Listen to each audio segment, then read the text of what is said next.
If you're constantly stressed and trying to shrink your fibroids, healing is going to be an uphill battle, okay?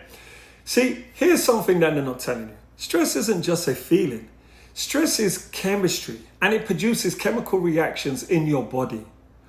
I'm Martin Benjamin, a certified master herbalist and functional nutritionist with almost 20 years of experience in women's reproductive wellness. I want to welcome you back to my series, The A to Z of Fibroids, where I will be breaking down the things you need to know in an easy to understand language. And today, I want to start talking about cortisol. You see, cortisol is your body's main stress hormone, and its job is to help you to survive, put a pep in the step. It raises your blood sugar, it increases your alertness, it keeps you going when life just feels a little bit overwhelming. The problem is though, your body was never designed to live in a constant state of stress. So when cortisol levels stay elevated for too long, it starts to interfere with your reproductive hormones. It suppresses progesterone, it amplifies estrogen activity, and it creates an internal environment, you guessed it, for those fibroids so they can start growing more easier. You see, fibroid tissue is especially sensitive to estrogen. So when cortisol keeps tipping up the scales, fibroids often responds by growing. But it doesn't stop there. High cortisol also disrupts blood sugar and insulin over time. So it can lead to insulin resistance, which then signals to the ovaries to produce more antigens. And that can interfere with ovulation. So when ovulation doesn't happen properly, follicles may not release an egg. And that's how ovarian cysts can form.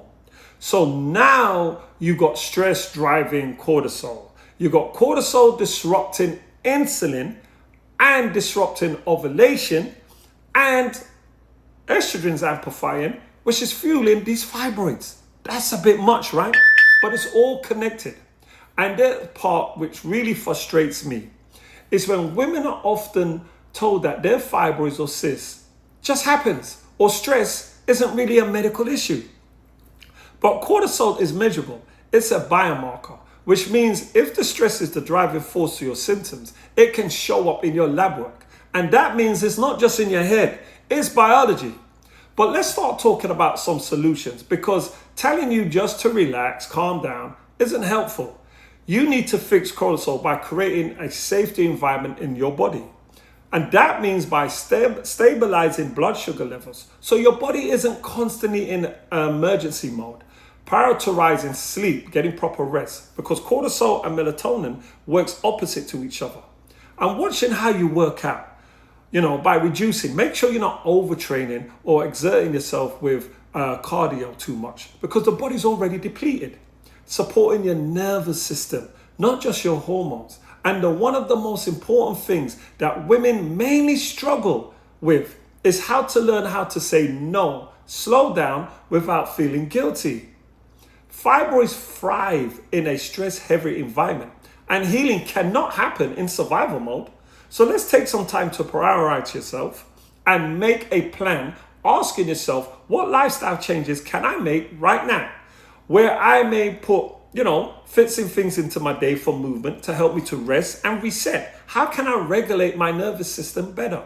Or whom do I need to cut out or cut off and get out of my life? If this has hit home, C is also for comment. So drop one below and come back tomorrow for more fibroid education where I go even deeper.